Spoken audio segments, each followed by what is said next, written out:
Assalamualaikum warahmatullahi wabarakatuh. Di video ini saya akan menjelaskan pengerjaan tugas praktik 3 mata kuliah pemrograman Vue.js yang berfokus pada implementasi Vue.js. Tugas ini mengharuskan untuk membangun aplikasi pemesanan dengan ajar universitas terbuka bernama menggunakan Vue.js sebagai framework utama. Aplikasi ini terdiri dari 3 halaman utama, yaitu stok dan ajar, yang kedua tracking delivery order, dan pemesanan. Seluruh data bersumber dari file JSON sebagai data yang di soal dan tanpa menggunakan database. Saya buka dokumennya ini. Arsitektur dan struktur proyeknya. Sesuai ketentuan soal, proyek ini diorganisasikan ke dalam beberapa folder dengan penamaan menggunakan gaya Kepadgas. Ini komponen resources. Ini ada modul diagramming, order form, product dashboard, stock table. APJS atau service ini berisi APJS yang bertugas mengambil data bahan ajar JSON ini. Jadi, pada contoh menyimpan file HTML. Nah, di sini folder ini menyimpan file HTML referensi untuk setiap komponen. Jadi, kalau misal ada kesalahan, bisa dicari di tiap tempat ini biar lebih mudah. Index HTML ini berfungsi sebagai root aplikasi tempat seluruh komponen dipasang dan seluruh tempat didefinisikan. Ini navigasi antar halaman menggunakan sistem tab berbasis type. Variabel tab di view root menyimpan nilai stock, tracking, atau order. Nah, setiap section ditampilkan atau disembunyikan menggunakan directive visual berdasarkan nilai variabel tersebut. Untuk membuka aplikasinya itu, klik kanan index HTML lalu open with link server. Nah, ini aplikasinya. Jadi langsung membuka aplikasi di localhost dan tidak perlu server backend karena semua data dibaca dari file JSON. Nah, setiap komponen didaftarkan menggunakan view komponen. Ini view komponen. Nah, komponen VS Stock Table menggunakan template dengan ID TPL Stock. Ini TPL Stock yang didefinisikan di index HTML. Nah, data dikirimkan dari komponen index melalui port. Pendekatan berbasis komponen ini memungkinkan pemisahan tanggung jawab yang jelas sehingga kode lebih terstruktur dan mudah dipelihara. Kita buka ke halaman, masuk ke halaman stok bahan ajar. Halaman ini menampilkan daftar seluruh stok bahan ajar dengan kolom kode mata kuliah, judul, kategori, UTD daerah, lokasi harga, stok, seperti status dan aksi. Lihat ini. Apabila kursor diarahkan ke kolom status akan muncul tooltip yang menampilkan catatan bahan ajar sehingga ditampilkan menggunakan direktif HTML agar teks HTML-nya dirender dengan benar, bukan ditampilkan sebagai teks biasa. Ini di statusnya. Perhatikan pada kolom harganya, terdapat awalan RP dan di kolom stok ada memiliki satuan buah. Nah, formatting ini itu menggunakan konsep view filter. Terdapat 2 filter yang saya definisikan, yaitu rupiah dan buah. Nah, ini bagian filter kodenya, filter dan buah. Nah, penggunaan sistem tagnya cukup dengan syntax type seperti ini. Item harga, price, rupiah. Yang ini. Sehingga nilai otomatis terformat sesuai dengan kebutuhan. Di bagian status ini ditampilkan dalam 3 kondisi ya.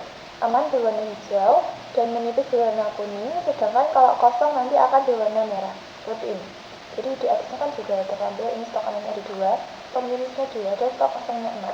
Nah, implementasinya menggunakan direktif kondisional VIF, VLIF, dan VL dengan komponen status base. Ini seperti ini. Nah, logika yang diterapkan apabila stok bernilai 0, maka statusnya adalah kosong.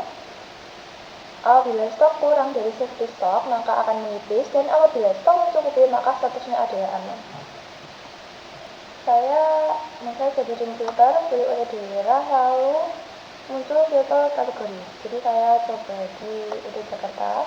Nah, nanti akan muncul kategorinya seperti ini. Di sini terdapat fitur filter dan sort pada halaman ini. Nah, yang menarik adalah implementasinya dependent option. Filter kategori mata kuliah baru akan muncul setelah pengguna memilih UT daerah terlebih dahulu. Ini diimplementasikan menggunakan wizard pertama pada komponen stock table. Words-nya, words filter busy section ini. Nah, ini filter kategori 1 busy dikosongkan.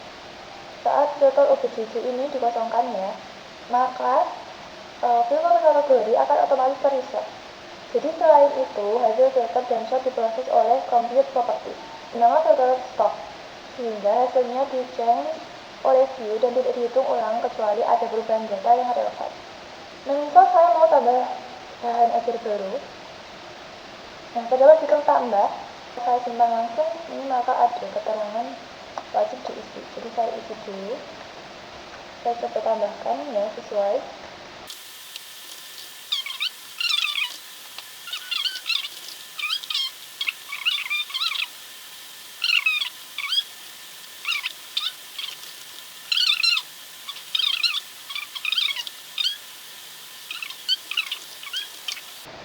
Simpan. Nah, bahan aja baru ditambahkannya. Jadi ini Pancasila NKWI ini masuk di Surabaya. Jadi kalau saya pilih origin Surabaya, munculnya ini ada 2 mata kuliah. Nah, misal saya demo edit, nah ini edit di aksi ini edit. Misal yang ini mata kuliah dasar sosiologi, ini saya buat stoknya 0. Saya edit jumlah stoknya jadi 0. Nah, maka ini lihat statusnya jadi stok kosong. Jadi warnanya berwarna merah.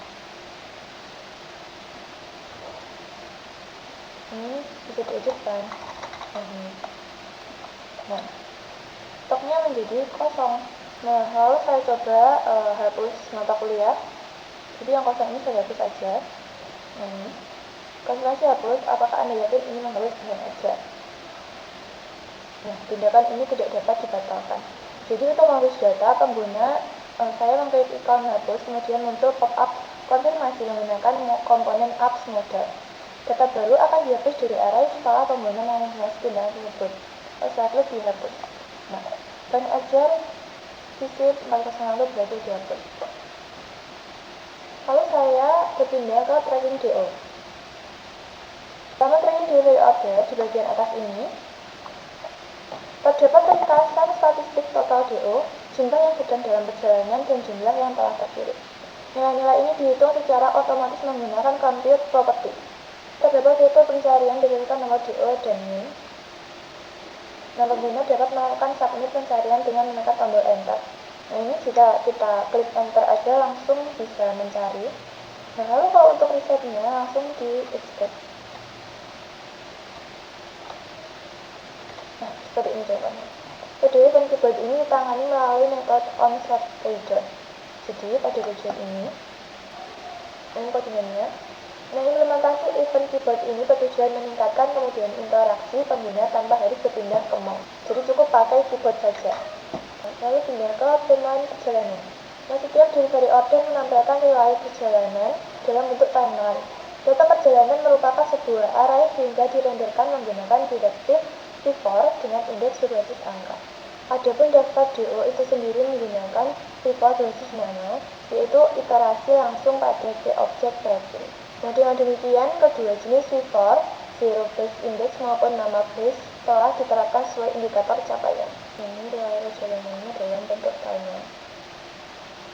Nah, lalu pengguna dapat menambahkan keterangan perjalanan baru. Data waktu diambil secara otomatis dari new date berdasarkan waktu lokal, sehingga sedangkan keterangan diisi secara manual oleh pengguna. Jadi misalnya saya pengiriman di lokal asal kan. Misalnya saya ketik 13 khusus ini, lalu tambahkan.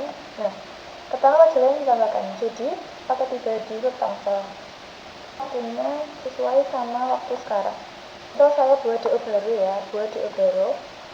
Nah, saya isi form sesuai dengan nama saya saja.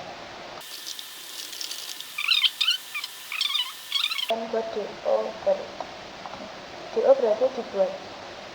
Nah, ini DO yang saya buat barusan. Pada titik pembuatan delivery order tadi, nomor DO-nya sudah tergenerate secara otomatis dengan format DO plus tahun berjalan plus sequence nomor 3 digit, misalnya ini DO 2026-001. Jadi logika ini berada di app.js yang menghitung urutan berikutnya dari data tracking yang telah ada. Saat pengguna memilih paket bahan ajar, data isi paket otomatis ditampilkan di bawah elemen slide. Total harga juga otomatis terisi dari data paket dan tanggal kirim di format dalam bahasa Indonesia. Jadi tanggalnya 11 Juni 2026. Perubahan pilihan paket ini dipantau menggunakan widget, sehingga setiap perubahan langsung ditangani secara reaktif. Lalu saya pindah ke halaman pemesanan. Nah, di halaman ketiga adalah pemesanan. Formulir ini memungkinkan mahasiswa memesan bahan ajar dengan mengisi NIM, nama, OBJJ, alamat pengiriman, paket bahan ajar, ekspedisi, dan tanggal pesan. Terdapat widget untuk fill NIM yang memvalidasi input secara real time setiap kali pengguna mengetik. View secara otomatis memeriksa apakah format NIM sudah tepat di 9 digit angka. Jadi misal saya ketik 1235. Tuh, NIM hanya boleh angka maksimal 9 digit. Jadi saya coba dulu.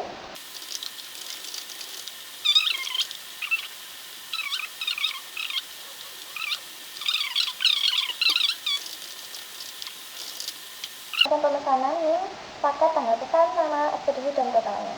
Nah, di sini terdapat widget untuk fill NIM yang memvalidasi input secara real time setiap kali pengguna mengetik. Jadi secara otomatis memeriksa apakah format tepat. Nah, di sini kita lihat kodenya. Nah, ini kodenya. Widget 2, pantau NIM, validasi real time 9 digit. Nah, pesan-pesannya muncul secara langsung tanpa perlu menunggu pengguna menekan tombol submit. Lalu kita buat pesanan enter ya. Pesanan bisa dibuat. Nah, setelah formulir disubmit baik melalui tombol maupun tombol enter, ditampilkan halaman konfirmasi berisi ringkasan pesanan. Karena bisa dibuat pesanan atas nama ini telah diproses. Silakan cek halaman tracking DO untuk memantau status pengiriman. Dan saya ingin menegaskan penerapan konsep data binding dalam proyek ini. VJS mendukung dua jenis data binding. Yang pertama ialah one way binding menggunakan ibin atau sintek titik 2 data mengalir satu arah dari JavaScript ke tampilan. Contohnya class, value, atau key. Lalu yang kedua ada two way binding menggunakan vModel. Data dapat mengalir dua arah dari JavaScript ke tampilan maupun sebaliknya. Setiap kali pengguna mengubah nilai dari from, data di view langsung berubah. Dan tampilan yang tergantung pada data tersebut ikut diperbarui secara otomatis. Nah, konsep inilah yang membuat Vue.js sangat efisien untuk membangun antarmuka yang interaktif tanpa perlu menulis event listener secara manual. Demikian penjelasan pengerjaan tugas praktik Vue.js Wika Universitas Terbuka. Dan sebagai ringkasan, berikut implementasi yang telah diterapkan dalam proyek ini. Yang pertama ialah view komponen dan template, arsitektur modular dengan 5 komponen terpisah. Lalu ada directive, before, if, else if, else, show untuk rendering data dan logika kondisional. Lalu ada vModel dan vBin untuk two-way dan one-way data binding. Lalu ada function property untuk filter dan sort data yang efisien dengan mekanisme staging. Ada diterapkan pada komponen untuk dependent filter, validasi real time dan pemantauan perubahan data. Lalu ada filter untuk formatting teks harga, satuan, stok, dan format tanggal Indonesia. Lalu ada event handle, keyboard, dan mouse. Tombol enter untuk submit dan escape untuk reset, guna meningkatkan kenyamanan pengguna. Nah, seluruh datanya bersumber dari Vue.js tanpa database dan seluruh logika dibangun menggunakan Vue.js 2. Demikian, terima kasih. Wassalamualaikum warahmatullahi wabarakatuh.